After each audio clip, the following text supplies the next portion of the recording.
जय गुरुदेव, जय माता जी, जय गायत्री माता। गुरुदेव, माता जी और गायत्री माता की सूक्ष्म उपस्थिति में गुरु गीता में प्रस्तुत है गुरु भक्ति की सिद्धि सर्वोपरि सबसे बड़ी। गुरु गीता गुरु भक्त शिष्यों के लिए कल्पतरु है। इसकी छांव तेल सांसारिक सुख संपदाएं, आध्यात्मिक ऐश्वर्य, मोक्ष सभी कुछ मिलता है। गुरु गीता के स्वविधि अनुष्ठान से बड़े से बड़े दुस्तर संकट कटते हैं। असहनीय पीड़ाओं से छुटकारा मिलता है। श्रद्धा हो, शिष्यत्व हो, सद्गुरु का आशय हो तो गुरु गीता से असंभव संभव बन पड़ता है। विघ्न बाधाएं सांसारिक हों या आध्यात्मिक, गुरु गीता के से सभी का निराकरण समाधान संभव है। इसी कारण सभी महासिद्धों सत्पुरुषों ने इसे चमत्कारों का सारभूत पुंज कहा है। जो इसका आशय लेते हैं उनके जीवन में निराशाएं हटती हैं एवं आशाओं की किरणें झिलमिलाती हैं। गुरु गीता के पिछले क्रम में इसी सत्य की सार प्रस्तुति की गई है।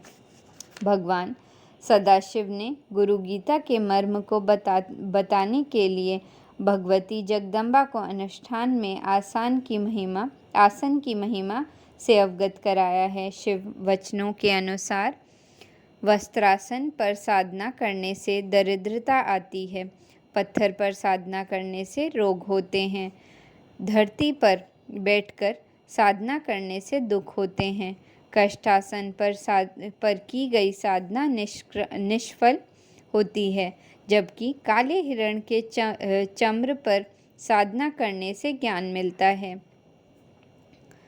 व्याघ्र चम्र पर की गई साधना मोक्षदायक है। कुश का आसन ज्ञान को सिद्ध करता है, जबकि कंबल पर बैठकर साधना करने से सर्व सिद्धियां मिलती हैं। इस कथन के साथ ही भगवान भोलेनाथ का उपदेश यह है, अपना कल्याण चाहने वाले साधक को गुरु गीता का अनुष्ठान कुश, ध्रुवा अथवा श्वेत कंबल के आसन पर बैठकर करना उचित है। इस प्रकरण को आगे बढ़ाते हुए भगवान शिव माता भगवती से कहते हैं, गुरु गीता की साधना सभी प्राणियों का सम्मोहन करने वाली है। इससे सभी बंधनों से छुटकारा मिलता है। इससे देवराज की प्रीति मिलती है और सभी लोकों के प्राणी वश में होते हैं। इससे सभी शत्रुओं एवं दुर्गुणों का संतभन होता है, गुणों की अभिवृद्धि होती है। गुरु गीता की यह साधना दुष्कर्मों का नाश करके सत्कर्मों की सिद्धि कर देती है। इस साधना से असाध्य कार्य साध्य होते हैं एवं नवग्रहों की पीड़ा दूर होती है। दुस्वप्नों का फल नष्ट होता है, सुस्वप्नों का सुफल मिलता है। इस साधना से नित्य सभी प्रकार की शांति होती है। वंध्या स्त्री इस साधना के द्वारा पुत्रवती बनती है। स्त्री इस साधना के द्वारा अपने वैधव्य का निवारण करके सौभाग्य को चिरस्थायी बनाती है। भगवान शिव के ये वचन संसार के कष्टों से जनों के लिए गुरु उपदेश के समान हैं। इनके अनुसरण से मनुष्य न केवल स्वयं विपत्तियों से छूट सकता है, बल्कि औरों की भी सार्थक सहायता कर सकता है। बस गुरु गीता की सुखद छाँव में आश्रय लेने भर की बात है। इस प्रसंग में एक बड़ी प्यारी सी अनुभूति कथा है। समर्थ गुरु रामदास के शिष्य स्वामी कल्याण गोदावरी नदी से कुछ कोस दूर एक गांव में ठहरे हुए थे। अपने सद्गुरु के नाम की अलख जगाते हुए प्रसार करना उनका व्रत था। जय जय रघुवीर समर्थ को उच्च स्वर से पुकारते हुए जब वह ग्राम वीथियों से गुजरते तो लोग बरबस उन्हें घेर लेते उनके पास आश्चर्यजनक सिद्धियां तो नहीं थीं, पर गुरु कृपा का बल था। अपने गुरु पर उनका संपूर्ण विश्वास ही उनकी सबसे बड़ी पूंजी थी।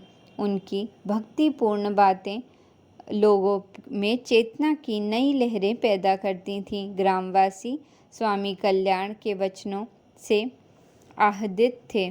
उन्हें जीवन की नई दिशा मिल रही थी, परंतु रूढ़िवादी साधु और कई तांत्रिक उनकी इन बातों से प्रसन्न नहीं थे, क्योंकि कल्याण स्वामी के वचनों ने जनजीवन में इतनी जागृति पैदा कर दी थी कि इन सभी का व्यवसाय बंद होने लगा था। कर्म के सिद्धांत पर विश्वास करने लगा। जनजीवन सत्कार्यों में प्रवृत्त होने लगा था। चमत्कारों की ओघी बाजीगरी से उसे उकताहट होने लगी थी। जनमानस की यह स्थिति अपने को सिद्ध करने वाले तांत्रिक को रास नहीं आई। उन्होंने कल्याण स्वामी के प्रति अनेकों षड्यंत्र रचने शुरू कर दिए। वे सब मिलकर किसी भी तरह जनजीवन की नज़र में उन्हें अप्रमाणित एवं अयोग्य साबित करना चाहते थे। जब उनके सामान्य उपक्रम असफल साबित हुए तो उन्होंने अपनी चमत्कारी सिद्धियों का सहारा लिया। इन सिद्धियों के बल पर उन्होंने गांव के तालाबों, कुओं, बावड़ियों का जल सुखा दिया। इस तांत्रिक अत्याचार के सामान्य जनता पानी के लिए तरसने लगी। मनुष्य एवं पशुओं का जीवन बिना पानी के विपन्न हो गया। बिलखते बच्चे परेशान, गृहिणियों की जिंदगी दूभर हो गई। परेशान गांववासी कल्याण स्वामी के यहाँ गए, पर वे करते भी क्या? उनके पास ऐसी कोई सिद्धि नहीं थी जिससे समस्या का हल हो सके। इधर इन क्रूर तांत्रिकों ने उनका और उनके गुरु का अपमान करना शुरू कर दिया। गांव वालों को जितना संभव था भड़काया। कल्याण स्वामी के लिए स्वयं के अपमान का तो कोई मोल नहीं था, पर उनके गुरु का अपमान उन्हें बर्दाश्त नहीं हुआ। ग्रामीण जनों की दुर्दशा भी उनसे देखी न गई। आखिर में उन्होंने गुरु गीता एवं गुरु मंत्र का आश्रय लेने की सोची। ग्रामवासियों के कल्याण के लिए उन्होंने कठिन उपवास करते हुए गायत्री महामंत्रों से संपुटित करके गुरु गीता का अनुष्ठान प्रारंभ किया। प्रगाढ़ तप में उनके दिन बीतते, प्रार्थना में उनकी रातें व्यतीत होती। यह सिलसिला कई दिनों तक चलता रहा। एक रात प्रार्थना करते समय उनकी भाव चेतना समर्थ सद्गुरु के चरणों में विलीन होने लगी। उनके हृदय में बस एक ही आर्त पुकार थी, हे सद्गुरु, इन निर्दोष ग्रामीण जनों की रक्षा करो। भक्ति की पुकार गुरुदेव अनसुनी न कर सके। उनकी परावाणी कल्याण स्वामी की अंतश्चेतना में गूंज उठी। चिंता न कर माँ, गोदावरी से प्रार्थना कर उनको मेरा संदेश देना। उन्हें कहना मेरे गुरु ने आपको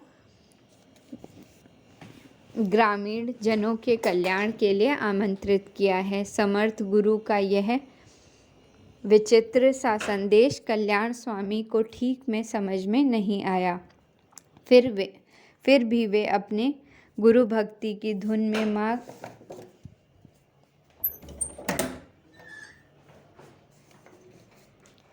गोदावरी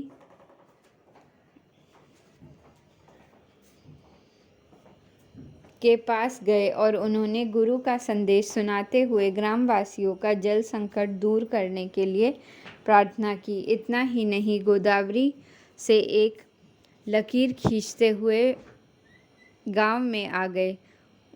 उनके उस कार्य का तांत्रिकों ने बड़ा मजाक उड़ाया, लेकिन सबको आश्चर्य तो तब हुआ जब उन्होंने देखा कि पानी से खाली गांव, कुएं, तालाब बावड़ियाँ फिर से पानी में भर गए हैं। माँ गोदावरी प्रत्यक्ष रूप से तो नहीं बहती रहीं, किंतु उनकी अंतर्धारा ने गांव आकर सबका कष्ट दूर कर दिया।